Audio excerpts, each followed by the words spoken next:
Hi everyone, my name is Elizabeth Smerker, And my name is Reagan Yarborough. and this is our Sleep Community Outreach project that we chose to do at the Waco Suspension Bridge. Our idea behind it was these people are already out in the sunlight, so what we were going to do is just inform them that being out in the sunlight in the morning hours can help set our circadian rhythms. We would then go on to explain more about sleep calming. Our setup was as follows. We had a cute little tablecloth to attract attention. We also had a sign that said sleep much to attract attention. It was also a windy day that day, so a lot of our stuff was in mason jars. In one mason jar, we had numbers 1 through 6. That'll be explained at a later activity. We had stickers in another mason jar and sleep challenges in another mason jar. We also had 4 signs that said myth on one side and fact on the other as part of an interactive activity that we did later on.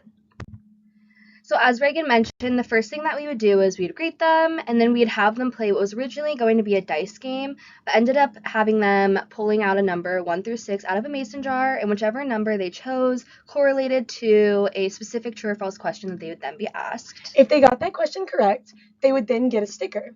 We had 2 stickers. One was your sleep starts in the morning, correlating with the circadian rhythm being entrained in the morning hours of sunlight, and a sleeping phone that really discouraged phone use and discouraged blue light use at night. Now here's an example of our myth or fact game that we played with them. Artificial light, we noticeably go to bed later than we normally would for our kids. Yes. And here's another example. TV on helps people sleep better. As you can see, it was a really fun game because we got to see different perspectives, different opinions, and we got to see the learning in action. The next thing that we did after the myth or fact game is we'd have them pull out a challenge, such as the challenges that we do in class. And here are some of the examples that we included.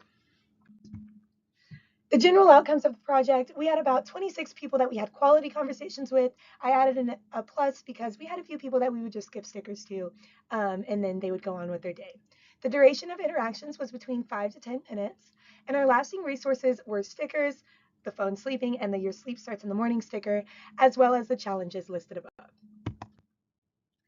Now, some things that we learned and that we would do differently next time is instead of having them pull out a number 1 through 6, we would have them roll a dice just to make it even more engaging than it already was for our participants. Another thing that we would choose to do differently is to table multiple times, more than just once. That way we'd have more participants as well as engaging in a lot more high quality conversations that would really benefit our sleep project in the long run.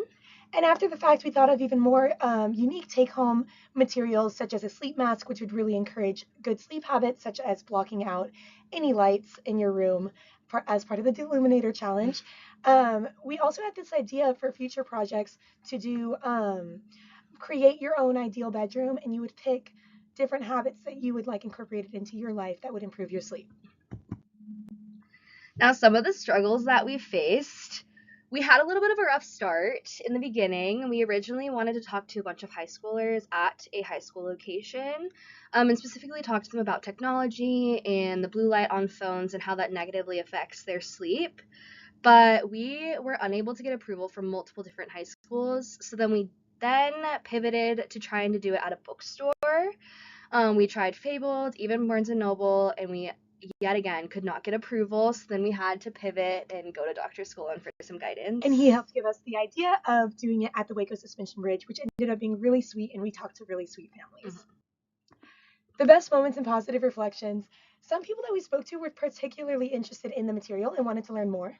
One such person that was my favorite was a woman named Kirsten. She was a night nurse, so she was particularly interested in the medical side of sleep health, which was really sweet. Our first family, in addition, we had a lot of similarities too. They had high schoolers, and they were really interested in the blue light aspect of sleep because they were questioning whether or not to give their high schooler a phone. Mm-hmm. We also just had a lot of high quality conversations with many different participants and people, which really helped the time go by fast and just made it more fun. And then here's just some bonus content, some happy times. We had somebody bring by a hamster. And then, of course, there's Reagan sleeping on a bowl. We thank you so much for listening to our presentation. And we really hope you enjoyed. Sleep well. Bye.